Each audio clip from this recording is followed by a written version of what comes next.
U.S. Army fires hypersonic warhead from a cannon.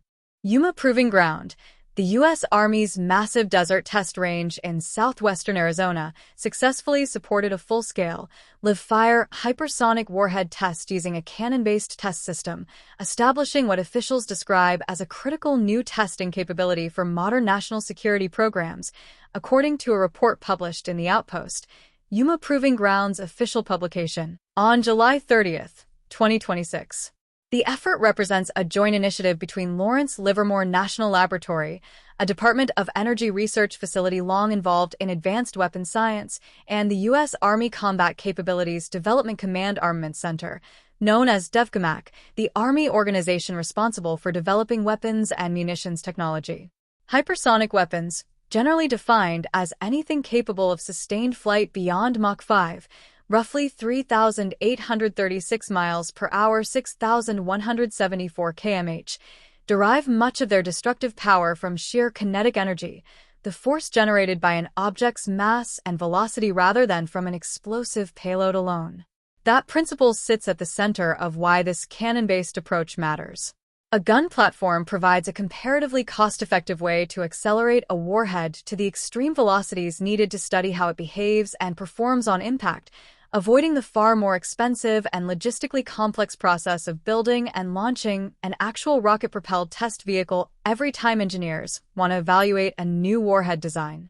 The initiative began roughly 2 years ago as what officials described as a bold concept, using a cannon platform to fire hypersonic warheads specifically to conduct lethality assessments, meaning tests that measure how effectively a given warhead destroys or damages its intended target once it strikes.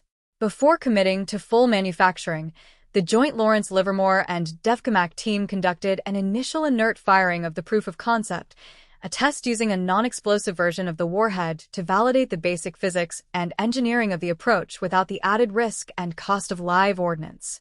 Data from that inert firing proved the overall approach was feasible, and following design refinements based on lessons learned, the team moved forward into live warhead testing. Bringing Yuma Proving Ground into the process proved essential to the mission's success, according to the report, with the range's personnel steering the complex integration work required to make the concept operational, including managing the initial inert firing that preceded the full test. On the day of the live-fire test itself, personnel retreated to designated bunkers as tension built through the final preparations.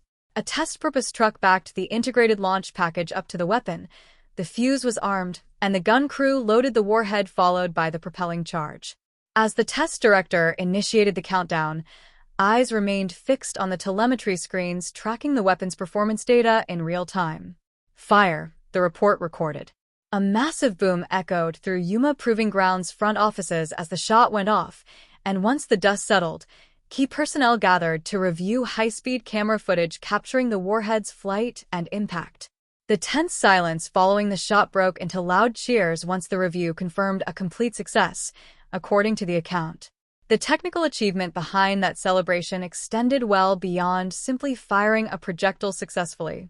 The teams involved designed a specialized sabot package, the structural carrier that holds a projectile in place inside the gun barrel and falls away once the round leaves the muzzle, rigorously assessed the interior ballistic dynamic effects the warhead experienced during the firing sequence, and successfully integrated a UDEFENSE-INFO electronic safety end-arm fusing device, the component responsible for ensuring a warhead cannot detonate prematurely while still reliably arming itself in time to function correctly, all while meeting the unique testing requirements this novel launch method demanded.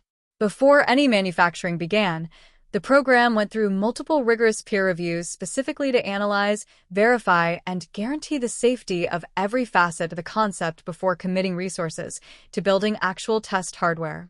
That safety-first approach reflects broader concerns across the American hypersonic weapons enterprise, where testing capacity has chronically lagged behind program ambitions for years, constrained by limited wind tunnel access, scarce flight test ranges, and the sheer expense of traditional rocket-based test vehicles. Defense contractors, including Kratos, have separately invested in dedicated infrastructure specifically to accelerate hypersonic testing tempo, completing a $50 million payload integration facility in Indiana earlier this year built to prepare multiple experimental hypersonic payloads simultaneously. A parallel effort addressing the same fundamental bottleneck, this cannon-based approach, now offers an alternative solution for. Officials framed the live warhead test as the ultimate proving ground for a concept that began as an unproven idea 2 years earlier, with all concerned parties gathering at Yuma under difficult weather conditions and operating with one common objective: witnessing the warhead perform exactly as predicted.